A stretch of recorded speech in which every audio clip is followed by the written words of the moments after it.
Welcome back to Free Spirit Tarot. I am Poetry. You are here for my second video on how I am learning how to read Lenormand or Lenormand, depending on what country you're from. I have 3 different decks here. We're going to be working on 3 card spreads today, and the different methods in which I am learning them. I am still in the learning process, so I may misspeak. I may find myself unsure. But I'm right now going off of what I have learned and just sharing it with you guys. I have 3 different decks here. And the reason why I have 3 different decks, because these decks could have different images. They can have different meanings. And I've already showed you these 2, the Mystical Lenormand and the Celtic Lenormand. Okay, this is my new one, which is Under the Roses. I just want y'all to see the back. I think it's gorgeous. Okay, and then we have some of the images. So I just want to show you some of the things that are a little bit different with the cards. When I walked you through these 2, I mentioned that the fact that these 2 cards don't have the name of the house. The name of the house on it, or the name of what the image represents on it. And my new deck does. So this is the key card, this particular one, right? So when we're doing like the grand tableau, and we put down these cards in certain positions. Let's say we have this one here, okay? And then we throw we put the burial ground, the coffin card, on top of the stork, right? The stork is something that's usually moving away, right? By definition, it denotes change. Or it could be denote a kind-hearted woman. In this particular case, so I'm having the burial ground. That means that something is transforming. Something is moving in order to transform. Okay, so that's like a way that we use the houses themselves. Also, if you notice here, this card has the pip playing card number on it. Those also have significant meanings when we're dealing with the Lenormand cards. At this time, I'm only dealing with the images and the houses themselves. Okay, so I'm using several different sources to help me learn. This past session here, I looked at Donna Lee Tarot and Lenormand. I looked at The Truth and Story. I looked at Librithenos.com. And just use Google. Plus the books that come with each of these decks as well. Trying to combine them all together. And I wrote down some basic meanings of what these cards could mean. And I learned that I'm going to have to do a little bit more. We're just going to have to use some of my intuition as well. And one of the things that I was told is that once you pick a method, stick with that method. So that way you can be consistent in your readings and you won't be jumping all over the place. Okay. So, for example, I got another, the grave. Okay. And what else I got here? Oh, wait, right here. The coffin or sarcophagus, right? So here's my 3 different books. These are all the 8 card. You see what I'm saying? And in the Under the Roses, there's so many different meanings.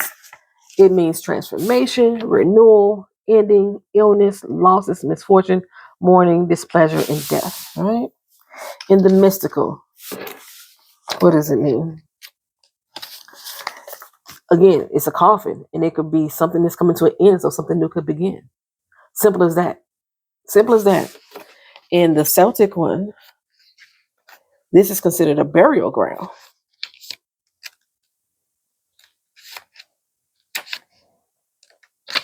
And there's so many different meanings. Sickness, endpoint, renewal, losses, mourning, emptiness, cancellation, death, stagnation. So all 3 of these have like some added meanings to them that may be different than what the other card represents. And so I'm trying to stay consistent. So I'm making my own list based off of me researching a lot of different things and determining what keywords I'm going to use. As far as the coffin is concerned, something is coming to an end. Something could be transformed. It could indicate disease or sickness. It could indicate death. It could indicate an end of a situation. Those are the terms that I want to use when dealing with this card. Okay, so again, if you want to see what a 3-card reading is, stick around to the end of this video because that's what I'm going to be talking about. Actually, we're going to get started on now. I'm only going to use one deck during this video. I'm going to use the Under the Roses deck because it has the house words on it for you to easily see. My terminology, I got most of these terms already written down. I told you I try not to memorize things when it comes to textbook understanding. So I do write them down until they become more familiar with me. I don't know how often I'll be using this deck or doing these type of readings. I noticed that majority of the readings, they're not done in reversal, so they do flip them over. What else I noticed? Again, when most times you want to ask how or what is happening, which one of the methods that I'm going to show you is why it's one of my favorites. I like that method. It seems like it gives me more detail and more understanding. So the first method is basically reading these cards in pairs. Now, I did notice too that depending on what book it is, the way that you spread the cards out could also be different. Sometimes whatever theme that you're starting with first goes in the middle. Then you have the cards that go around it. So the theme of this reading will be the Clover, which is dealing with luck. Okay. It could deal with a lot of more other things, but we're going to stick with luck for right now. Okay, so that is the theme. So when we're looking at the pairing, which is one of the methods that they stated, first we look at what these individual things mean. So we have the Sun. The Sun is a very positive card. It means success. It means energy. It means willpower, optimism. You get a positive answer when you're dealing with this card. All the cards are either positive, negative, or neutral. I have not found one specific book or text that explains which cards are specifically positive, negative, or neutral. But I did find one of my books, at least, is shouting out the positives. This is a positive card, you know what I'm saying? But it doesn't say all of them. So, all right. So then the Clover itself deals with a small bit of luck, small bit of hope coming through, you know? And then with the lilies, we're dealing with family, we're dealing with harmony, having a support system, dealing with someone's sexuality. It also could be dealing with a mature person or the elders as well. So if we're looking at a combination, you want to read them in pairs first, is the first method. So we got the Sun and the Clover, and you read from left to right, right? So in this particular case, we're looking at very positive luck happening. It's a small bit of luck, but it's very positive. Okay. So if you're taking a chance on something, just know that it's going to be 100% positive in that situation. So we got, I was also recommended to write down what you're learning. So I have success, and then I have luck, and then we have, what did I say this was going to, so we have support, family, harmony. I'm going to say support because that will make sense to me as far as the common things. So this particular one, so we got the successful luck, positive luck. Let's go ahead and round it down to good luck. Good luck. Okay. So then we have this combination here of clovers and lilies. So we're thinking of you're going to be, there's a bit of hope or luck with your support system, or that everything's going to be harmonious. That makes more sense than support system. So whatever you're going to be taking a chance on, it's going to make things for you a bit harmonious. Okay. So if I'm dealing with a statement that these cards should be making all as one, we're looking at positive luck or good luck and harmony. Okay. So there's going to be something that's going to be positively lucky for you, and it's going to turn out to be harmonious. That's what the statement of those three would say.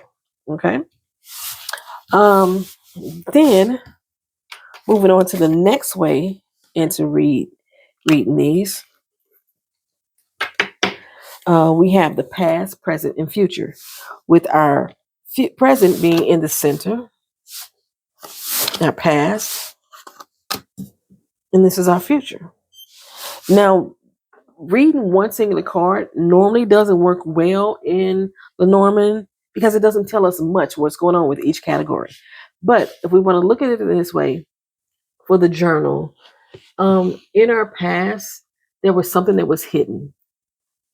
Okay. It could also be a contract or a large amount of knowledge being learned. Okay. When we're dealing with our rings, we're dealing with partnerships, marriages, or connection to somebody, um, a commitment. Okay. And when we're dealing with the fox, we're also dealing with there's something false. There's something false being presented, something that's going wrong. Um, but if it's connected to positive cards, it could indicate something being clever. So as we're dealing with the past, present, and future, so in our past, there was something that was deeply hidden that's coming to light, and that is affecting some commitments that we may have had. It's affecting a relationship or a partnership that we have. And what it's dealing with, for the most part, in the future, it's going to lead to some false information being shared. So the stuff that was hidden or secret in our past is affecting our present day partnerships and relationships and our marriage. And it's all going to come to a hilt because false information is going to be presented, false information is going to be shared. Okay, that's how that is in combination. Okay. Um, but again, if ring is supposed to be a positive card, which I don't show it, because like I said, I can't find out what the positive and negative. If the ring is considered a positive card on its own, it could mean that whatever wrong information is out there is now being decreased, is out now being lessened, which, like I say, I couldn't find anywhere that says what this ring, if it was positive or not, positive or negative. Okay, so that was the past, present, and future. Um, let me use these same cards. Let me use these same cards. Also, when we're dealing with past, present, and future, we focus on the central card. It carries the theme of the reading, right? So again, the ring is denoting a partnership or commitment, a marriage or connection to something or someone. That is the main focus, right? And then we're going to be dealing with how it's going or how it was going. There was secrets that was being kept in this partnership, in this relationship, in this marriage. There were secrets that were being kept. That's how it was going. Okay. And what's our outcome from that? The outcome from that is that there's going to be something's going to end up turning out wrong. Something's going to end up wrong. Something's going to go bad in this relationship because of the secrets. So that's another way you could read the past, present, and future. Okay. One of the other ways that I found, the next method, is to be use the semantic system. I love this system, and I think this is the one that I'm probably going to stick with in the long run. There's two different ways in which you can read the semantic system, which basically is a three-card story, is what that's really saying. There's three different ways. You could, two different ways. You can deal with it as the topic,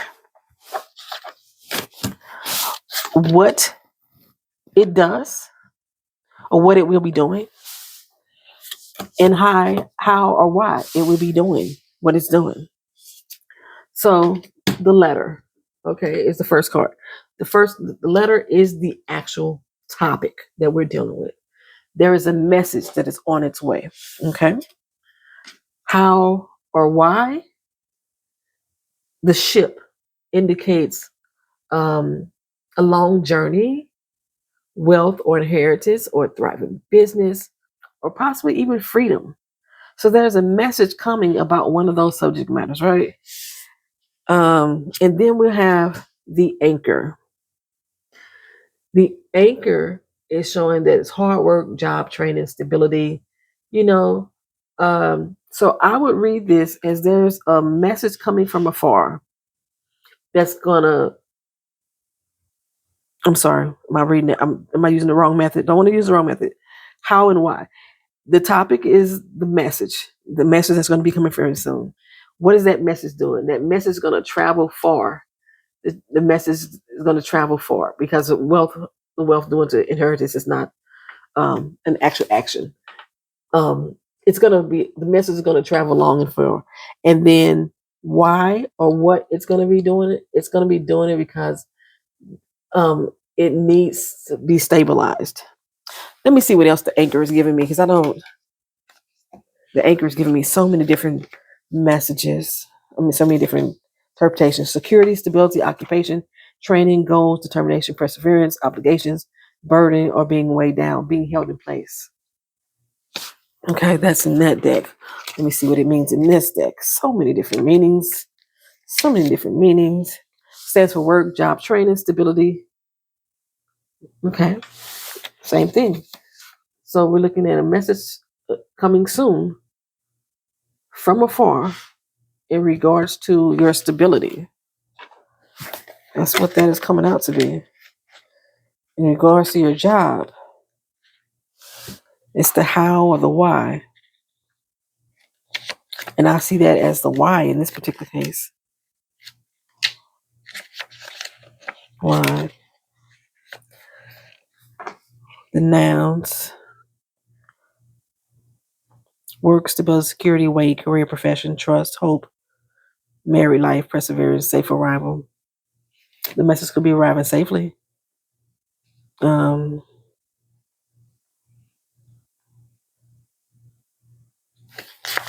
let's see. Let me go back to the ship itself. See if there's any other meaning I can gather from this ship as far as coming a long way, long journey. Yeah. In that particular one, let's see what we got in this one. Long journey and move or separation. That's different. There's a message coming about a separation from your job. Depending on what the question is. Depending on what the question is. A situation that requires a journey.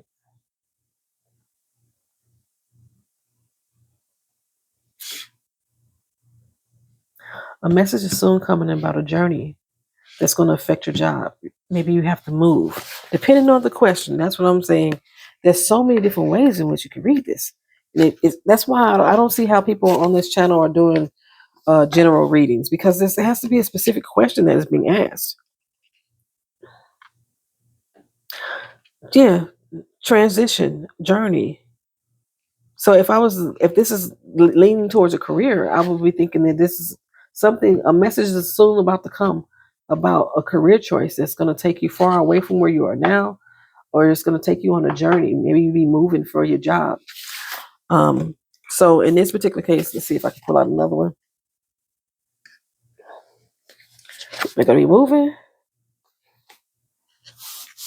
That's what that's telling me. Okay. So but that is the way that you can read the semantic story. Also, another way that they do so is progression. Okay. So we have the message. We have the long journey, and then we have work or situation. So yeah, the message is going to take you on a journey to your job. The message is going to take you to your job. A message that's coming quick from a long way. You're going to have to go a long way to become stable. You're going to have to go a long way for your job. And you're soon going to hear about it. That's basically what I'm picking up, no matter which way I read this progression of events.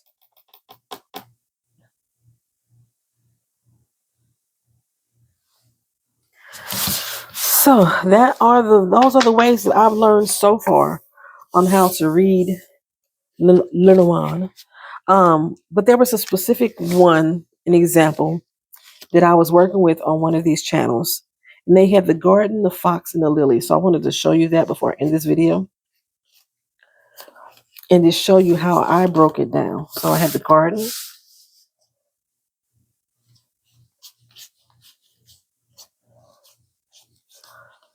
I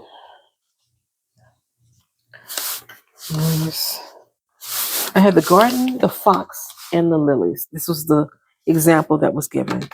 So what I read, because the garden can mean a public place, a community of people, a group of people, things like that. Okay, that's how I read that one. Then the fox warns of a falsehood, deceit, slyness. Something has gone wrong. And the lilies represented sexuality, harmony, an elder person. Okay, so the question that I was using as an example was, I almost lost my microphone, sorry about that. The question I was using as an example was, I'm moving into a new neighborhood. How will the neighbors receive me?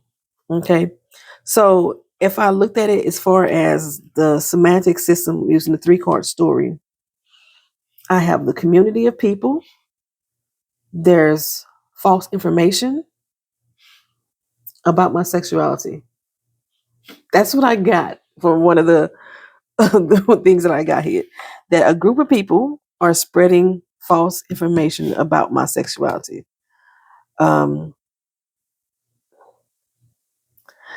I also took it as, okay, I'm moving into this neighborhood. This is the new question. I'm moving into this neighborhood. And how um, how are the neighbors in this community? Okay.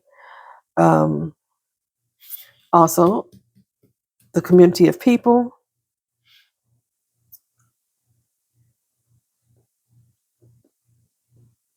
This also could mean career. Okay. And it's in the second example, I put the community of people. They work or the career or the job. And I thought work was the best answer. And they working together in harmony. That's another thing I saw here. Um, let's see. As a progression of events, I thought that or the group of people are doing something wrong that's creating a lack of harmony. Okay. Um, I'm going to this concert. What do I think is going to happen at this concert? So at the concert, something's going to go wrong, and it's going to disrupt the harmony of the concert.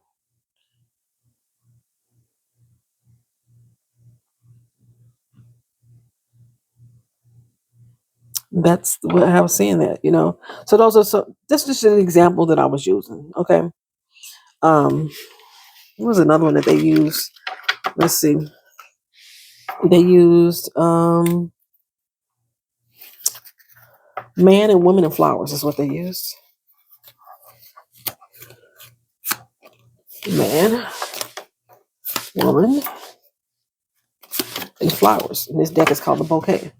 So they had the man, the woman, and the flowers. One of these people is the significator. Okay, but we're going to go with this particular way. Using the topic is the gentleman. What's he doing with the woman? By them facing each other, they have a very positive outlook. They are combining together. They are becoming one. They are dating. They are whatever. And he's pursuing. Okay, he's pursuing her, and how is he doing that? By providing her with flowers. By providing, and okay, um, how is he going to get the woman? With a little bit of luck, you know. Let's see, what else could it possibly mean? Well, if we're doing a progression of event, the man and the woman are going to get together, and there's going to be an engagement. Okay, those are different progression of events that we can see here.